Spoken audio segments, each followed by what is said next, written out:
जय श्री राधा रानी सरकार की, जय श्री कृष्ण भगवान की, जय श्री लक्ष्मी नारायण जी भगवान की, जय कार्तिक मास महत्म्य की। मंदिर श्री बंसी वाले महात्मा यूट्यूब चैनल की ओर से हम आप सभी भक्तों का हार्दिक अभिनंदन करते हैं।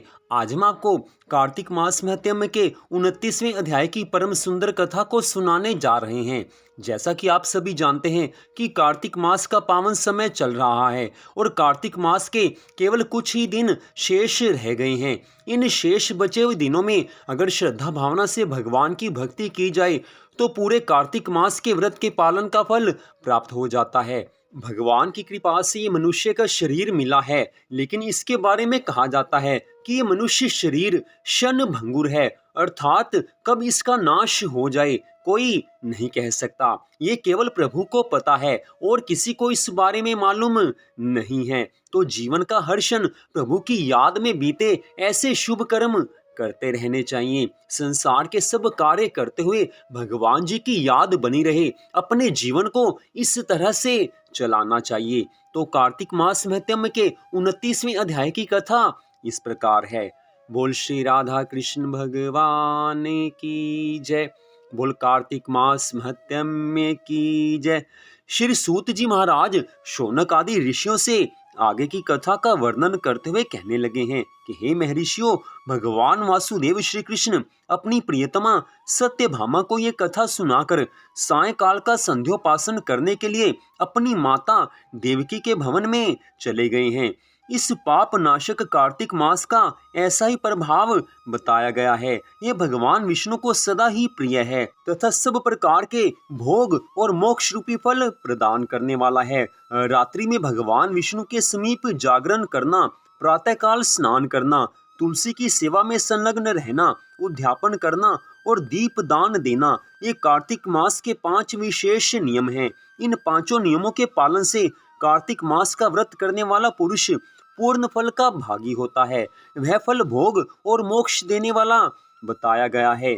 आज सब ऋषि श्री सूत जी महाराज जी से कहने लगे हैं कि हे रोमहर्षण कुमार सूत जी, आपने इतिहास सहित कार्तिक मास की विधि का भली भांति वर्णन किया। यह भगवान विष्णु को प्रिय लगने वाला तथा अत्यंत उत्तम फल देने वाला व्रत है। इसका प्रभाव बड़ा ही आश्चर्यजनक है, इसलिए इसका अनुष्ठान अवश्य करना चाहिए। परंतु हे महाराज, हमें आप ये बताने की कृपा कीजिए कि यदि कोई व्रत करने वाला पुरुष संकट में पड़ जाए या दुर्गम वन में स्थित हो अथवा रोगों से पीड़ित हो तो उसे इस कल्याणमय कार्तिक व्रत का अनुष्ठान किस तरह से करना चाहिए। इसके बारे में जो भी नियम है वो बताने की कृपा कीजिए, क्योंकि हमें इसके बारे में कुछ भी ज्ञात नहीं है। आज सब ऋषियों के इन वचनों को सुनकर सूत जी महाराज कहने लगे हैं कि हे महर्षियों, ऐसे मनुष्य को भगवान विष्णु अथवा भगवान शिव के मंदिर में केवल जागरण करना चाहिए। श्री विष्णु भगवान जी और भगवान शिव के मंदिर ना मिले तो किसी भी मंदिर में वह जागरण कर सकता है। और यदि कोई दुर्गम वन में स्थित हो अथवा किसी आपत्ति में फंस जाए तो वह अश्वत्थ वृक्ष की जड़ के पास अर्थात पीपल की जड़ के पास अथवा तुलसी जी के वृक्षों के बीच बैठकर जागरण करे। जो पुरुष भगवान विष्णु के समीप बैठकर श्री विष्णु भगवान जी के नाम तथा चरित्रों का गान करता है, उसे सहस्त्र गोदानों का फल मिल जाता है। बाजा बजाने वाला पुरुष वाजपेय यज्ञ का फल प्राप्त करता है और भगवान के पास नृत्य करने वाला पुरुष संपूर्ण तीर्थों में स्नान करने का फल प्राप्त कर लेता है। जो उक्त नियमों का पालन करने वाले मनुष्यों को धन देता है, उसे यह सब पुण्य प्राप्त हो जाता है। हे महर्षियों, इन सब नियमों का पालन करने वाले पुरुषों के दर्शन और नाम सुनने से भी उनके पुण्य का 6वां अंश प्राप्त हो जाता है। जो आपत्ति में फंस जाने के कारण कार्तिक मास में नहाने के लिए जल ना पा सके अथवा जो रोगी होने के कारण कार्तिक मास में स्नान नहीं कर सके, वह भगवान विष्णु का नाम लेकर केवल मार्जन कर ले। जो कार्तिक मास के व्रत के पालन में प्रवृत्त होकर भी उसका उद्यापन करने में समर्थ नहीं हो, उसे चाहिए कि वह अपने व्रत की पूर्ति के लिए यथाशक्ति ब्राह्मणों को भोजन कराए। ब्राह्मण इस पृथ्वी पर अव्यक्त रूप श्री विष्णु भगवान भगवान के व्यक्त स्वरूप हैं। उनके संतुष्ट होने पर भगवान सदा संतुष्ट होते हैं, इसमें तनिक भी संदेह नहीं है। हे महर्षियों, इस प्रकार कार्तिक मास में जिसने अपने मन को भगवान के चरणों में लगाया है, यथाशक्ति जिसने कार्तिक मास के व्रत का पालन किया है, भगवान उस पर सदा संतुष्ट होते हैं।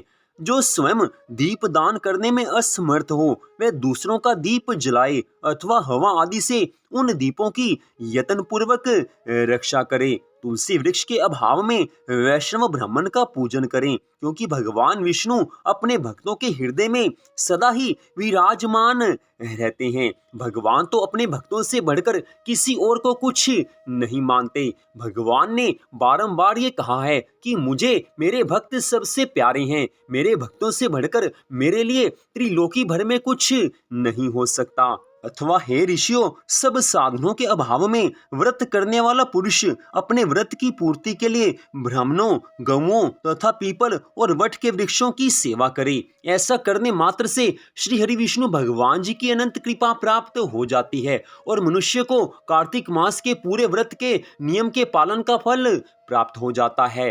एक बात सदा याद रखना कि प्रभु अंतर्यामी हैं, सबके हृदय की बात जानने वाले हैं। कोई मनुष्य किस आपत्ति में फंसा हुआ है, किस मनुष्य की कौन सी मजबूरी है, भगवान सबके बारे में एक एक बात जानने वाले हैं, क्योंकि प्रभु अंतर्यामी हैं। इस कारण प्रभु से कुछ भी बात नहीं छिपाई जा सकती। अगर प्रभु से कुछ बात छिपाई नहीं जा सकती तो अपने खुले मन से प्रभु के सामने जो कुछ भी मन में है उसे निवेदन कर देना चाहिए। भगवान तो प्रेम की हर भाषा समझते हैं। जो कुछ मन में हो उसी शब्दों में भगवान के सामने स्पष्ट कह देना चाहिए। आज सूत जी महाराज जी के श्रीमुख से इन वचनों को सुनकर सब ऋषियों ने कहा है कि हे सूत जी, आपने पीपल और वट को गौ तथा ब्राह्मण के समान कैसे बता दिया?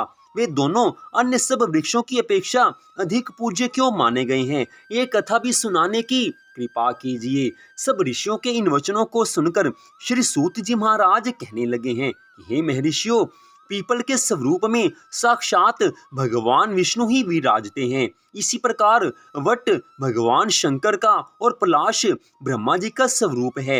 इन तीनों का दर्शन, पूजन और सेवन पापहारी माना गया है।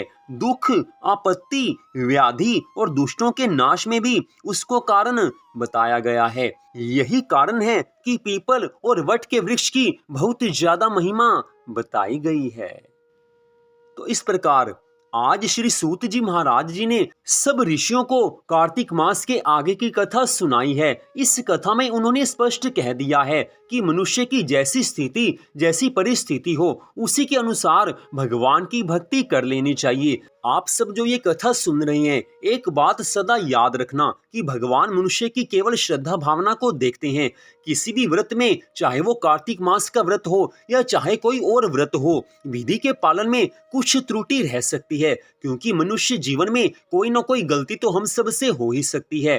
कोई भी व्रत पूरी विधि से संपन्न हो, ऐसा होना आवश्यक नहीं है। कुछ न कुछ कमी रह सकती है, लेकिन अगर मनुष्य की श्रद्धा भावना पूरी है तो भगवान अपनी कृपा से उसके उस व्रत को पूरा सफल बना देते हैं। इसलिए हमारे सभी धर्म ग्रंथों में कहा गया है कि भगवान केवल अपने भक्तों की श्रद्धा भावना को देखते हैं, अपने भक्तों के प्रेम को देखते हैं। आप सबने श्री राम जी की वो कथा सुनी ही होगी कि जब भिलनी अर्थात शबरी ने भगवान श्री राम जी को अपने झूठे बेर खिलाए थे। भिलने के मन में एक ही भाव था कि प्रभु को मीठे मीठे बेर खिलाऊं, तो हर बेर को वो चख कर देखती हैं, हर बेर को चखती हैं, मीठे बेर प्रभु जी को देती हैं और प्रभु जी बड़े प्रेम से उन बेरों को खा रहे हैं। भगवान श्री राम जी शबरी के झूठे बेरों को खा रहे हैं। भगवान केवल श्रद्धा भावना देखते हैं, केवल प्रेम देखते हैं।